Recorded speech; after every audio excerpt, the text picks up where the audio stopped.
Bom, agora vamos falar de santidade? Vamos com o padre querido, tudo bem? Padre, deixa eu apresentar aqui o padre, para vocês.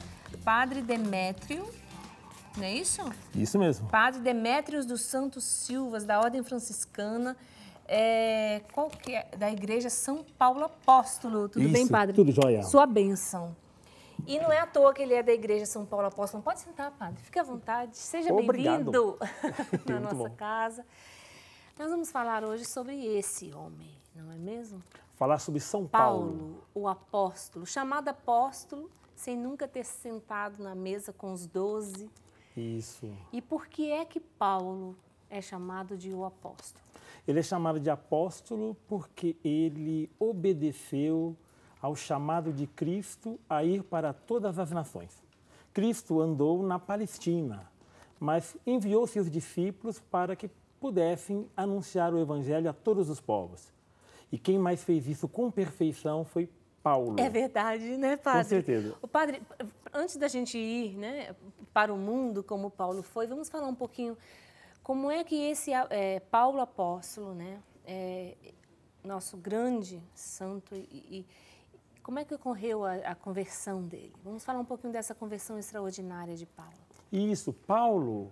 Bem, Paulo ele nasceu aproximadamente 5 anos depois de Jesus.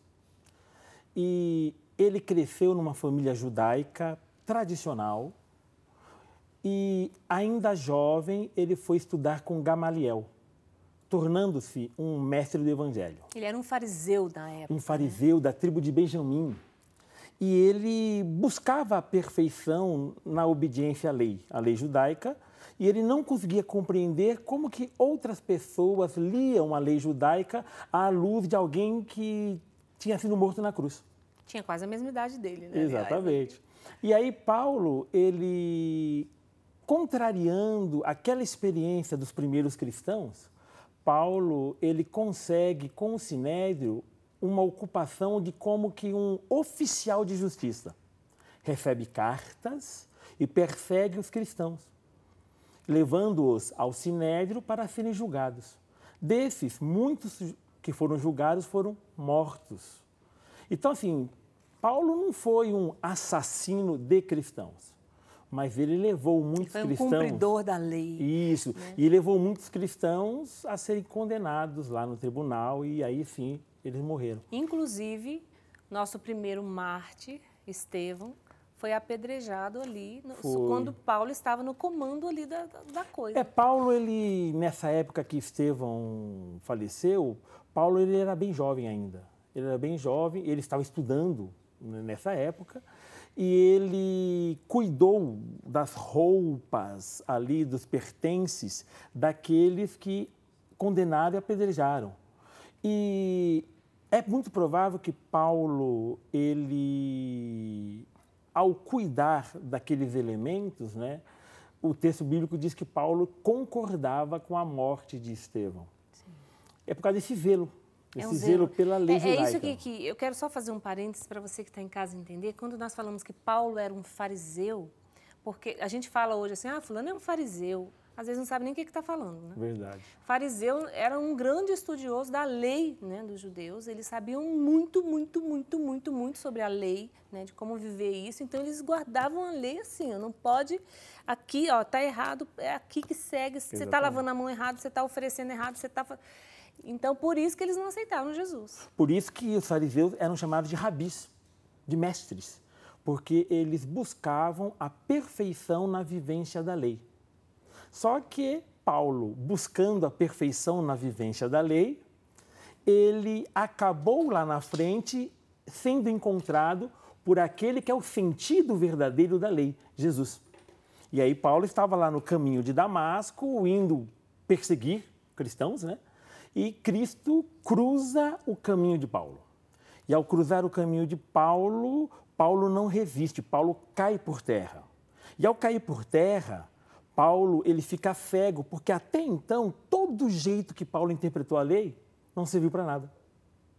E agora, Cristo, olhando para Paulo, viu em Paulo alguém que é precioso. Cristo disse, eu quero ele para mim, porque ele é teimoso, ele Fiel. é fiel, zeloso, inteligente e se eu colocá-lo a meu Nossa. serviço, a minha palavra vai longe. Ou seja, Deus usou de todas as características que Paulo tinha, não desprezou nenhuma. Isso. Para evangelizar. Paulo era cheio de defeitos. Nas mãos de Jesus, esses defeitos são qualidades. Exatamente. E aí Paulo, então, se torna um instrumento nas mãos de Deus, né? E aí Paulo cai por terra e ali, quando ele é batizado por Ananias, caem como que escamas dos olhos dele e agora ele passa a ver o mundo com o olhar de Cristo. Com o olhar de Cristo. E olhando o mundo para o olhar de Cristo, Paulo toma consciência de tudo que ele fez de errado. E aí Paulo, ele se torna um penitente, mas também ele se torna um instrumento. E nas mãos de Deus, então, Paulo, a mesma força com que ele perseguiu cristãos, agora essa mesma força é para a salvação. E aí Paulo se torna esse grande homem e ele fica aí nesse período da conversão aproximadamente uns 3 anos ali junto com os apóstolos, junto com um outro discípulo. E ali alguém vai fazer um papel muito importante na vida dele, Barnabé.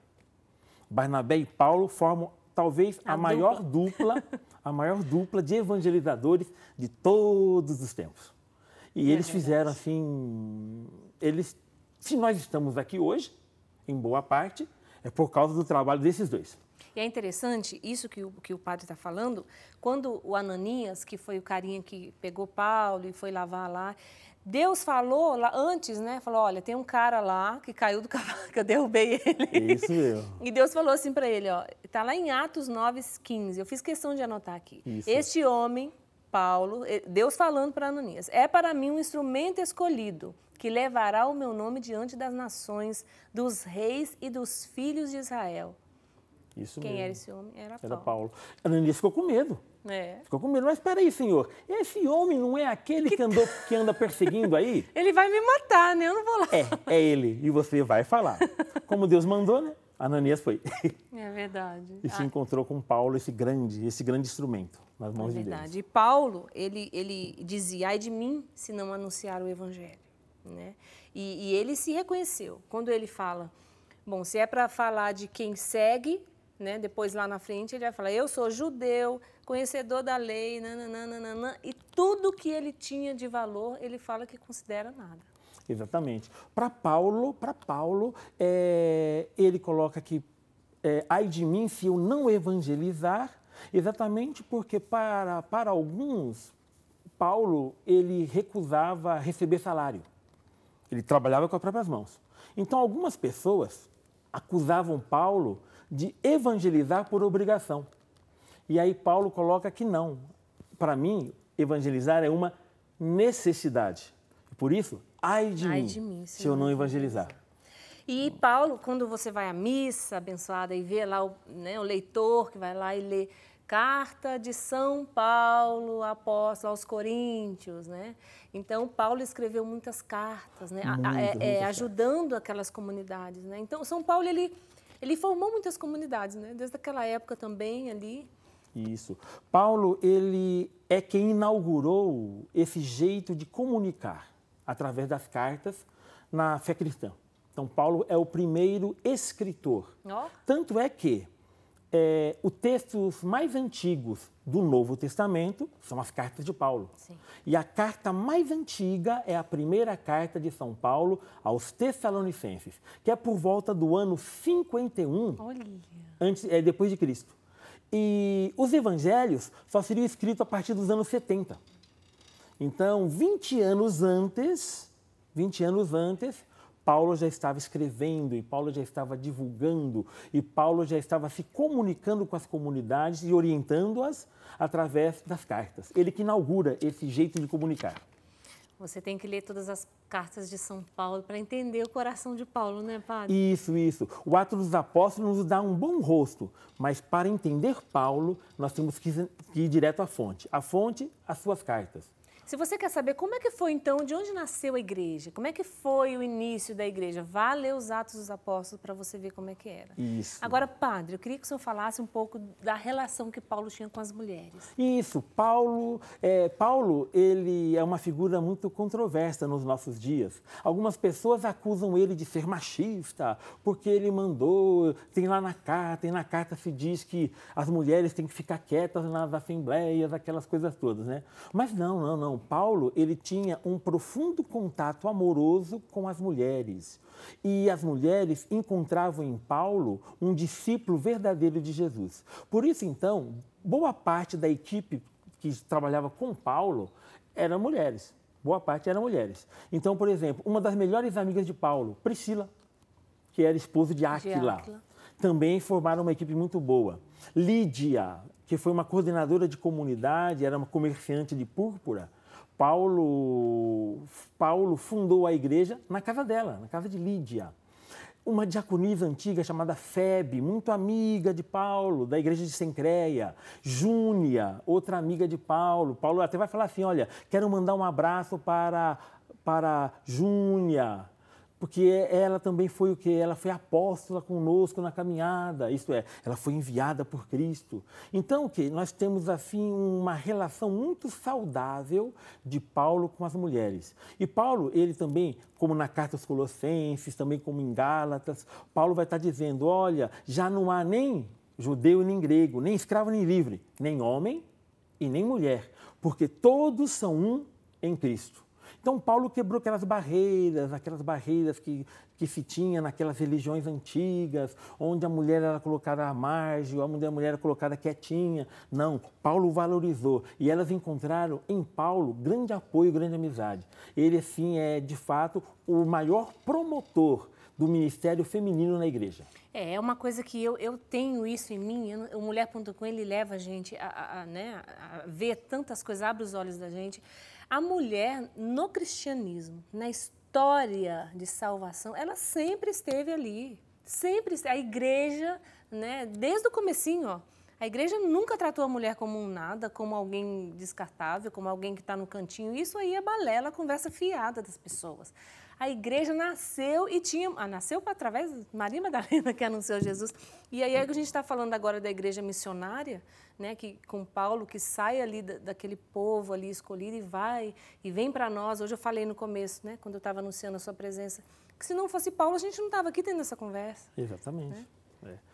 E assim, Paulo marca a nossa vida. Quando a gente começa lá, em nome do Pai, do Filho e do Espírito Santo, a graça de nosso Senhor Jesus Cristo, o amor do Pai e a comunhão do Espírito Santo. Essas palavras é de Paulo. É de Paulo. É de Paulo. Quando nós estamos consagrando a Eucaristia, tomai todos e comei, tomai todos e bebei, a transmissão dessas palavras é de Paulo, é da primeira carta aos Coríntios. Então, que nem Paulo marca toda a nossa liturgia, marca toda a nossa espiritualidade, marca toda a ação missionária, a ação pastoral, a espiritualidade da igreja. Então, Paulo, ele é profundamente... Alguns vão até dizer assim que Paulo é quem funda a igreja no fundamento que é Jesus. Tanto é que Paulo fala, nenhum outro fundamento seja colocado, a não ser Jesus Cristo. Então, para Paulo, Jesus é o alicerce, é a pedra fundamental. E isso lembra o Evangelho de Mateus, né? Tu és Pedro, mas é sobre essa pedra que é Jesus, que construirá a igreja. E aí o que acontece? Paulo, que também... Paulo tem uma relação muito interessante com Pedro. Muitíssimo. Eles tiveram lá algumas divergências, mas eles tiveram superações maravilhosas. Mas isso é porque também o temperamento de Pedro não era fácil e Pedro conviveu com Jesus. São dois exatamente. E vão beber água no mesmo copo. Dois temperamentais ali, não dá certo. Mas graças a Deus, a Pedro e a Paulo, porque Pedro guardava ali e Paulo falou, então tá bom, então me dá aqui esse copo d'água que eu vou levar lá para fora. Mas eles se entenderam e fizeram uma experiência muito bonita. Sim, muito bonita. Graças a Deus. E eles concordam nisso. O fundamento é Jesus. O fundamento é Jesus. E eles levaram isso até o fim. Então, Paulo, de fato, ele tem essa sensibilidade muito profunda de perceber que, na igreja, todos nós em Cristo somos um. Então, por isso, Paulo vai colocar, Cristo é a cabeça, nós somos os membros. E aí, Paulo vai valorizar cada membro. E uma vez eu estava lá, eu tinha dado uma topada lá numa quina da cama e o meu dedinho machucou. E eu passei o dia inteiro pensando em quem? No dedinho. No dedinho. Foi o membro mais importante aquele dia para mim. E aí eu lembrava de Paulo, que Paulo colocava, olha, aquele membro que parece menos nobre é o que nós damos mais importância. E é exatamente isso. Paulo, então, ele tem uma capacidade de ler a vida humana. Ele tem uma capacidade de ser nítido daquilo que Cristo falou, né? Que Cristo deixou. E até porque ele era estudioso e Pedro era um pescador. Então, assim, Deus escolheu certeiro ali o Paulo para que isso chegasse até nós. Né? A igreja, na sua sabedoria, vai chamar Paulo de o doutor dos doutores. O doutor dos doutores. Porque ele é que sistematiza a fé da igreja. Lança as bases para nós. E se hoje nós compreendemos Trindade, se compreendemos a humanidade, a divindade de Jesus, se compreendemos também o papel de Maria na igreja, se compreendemos todos esses elementos mais básicos que nutrem a nossa fé, isso passou pela experiência de Paulo. E hoje? Então, falando de hoje, padre, Paulo hoje, né? Nós que estamos vivendo neste mundo, neste momento da história, nós somos chamados a ser Paulo? Todo mundo é chamado a ter isso vivo? Ou existem alguns Paulos no nosso meio? Como é a relação dessa força de Paulo, aquilo que ele é e que ele representa na igreja no mundo de hoje? Paulo, ele é fonte. Ele é uma fonte que nos dá a verdadeira fonte, que é Jesus. Para Paulo, ontem e hoje, para Paulo, eu e você devemos nos cristificar. Isto é, nós devemos ser configurados à pessoa de Jesus. E Paulo acredita nisso, que eu e você, se nós seguirmos Jesus passo por passo, nós seremos configurados a Ele, de tal maneira que já não seremos nós quem viveremos, mas é o Cristo que viverá em nós. Aí Paulo vai se lembrar isso na Carta aos Gálatas. Sim. Paulo vai dizer na Carta aos Gálatas também assim, olha, que ninguém mais me moleste. Estavam atrapalhando a vida de Paulo alguns lá, né? Que ninguém mais me moleste. Eu trago em meu corpo as marcas de Jesus. Então, para Paulo é isso. Se nós seguirmos os passos de Jesus hoje, nós seremos configurados a Ele. Nós seremos cristificados. Aí Paulo vai dizer assim na segunda carta aos Coríntios, capítulo 5, versículo 17. Se alguém está em Cristo, é nova criatura. As coisas antigas passaram. Eis que uma realidade nova tudo se faz apareceu. Quando chegar o domingo da Páscoa, nós vamos falar muito isso, né? Isso.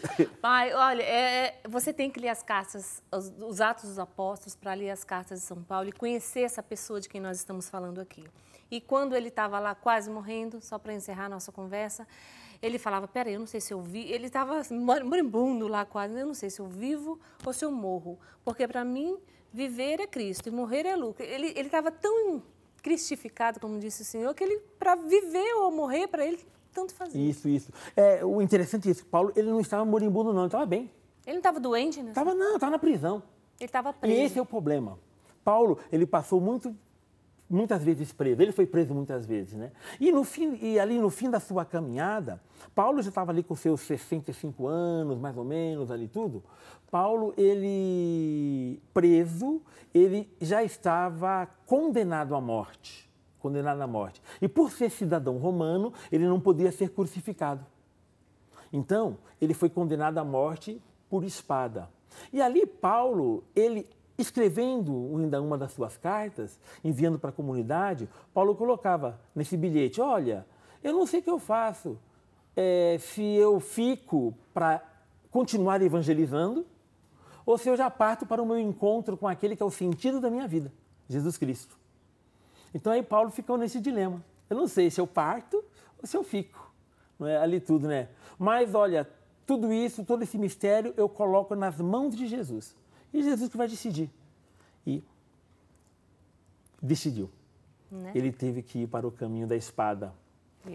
E ali Pedro vai para o caminho da cruz. Sim. E Paulo vai para o caminho da espada. E aí tudo isso acontece na nossa igreja, graças a Deus. Nós estamos falando de São Paulo, padre, e amanhã é aniversário, né, de São Paulo, né, que tem o nome aí, o padroeiro da cidade, o senhor também que é de São Paulo. Isso, sou nascido em São Paulo, eu sou japonês porque eu nasci no bairro da Liberdade. Você nasce lá no bairro da Liberdade, vira japonês por osmose. Japonês, é isso. Nasci no bairro da Liberdade, ali tudo, né? E a cidade de São Paulo completa tantos e tantos anos, né? E é uma cidade onde nós temos ali todos os povos presentes, né?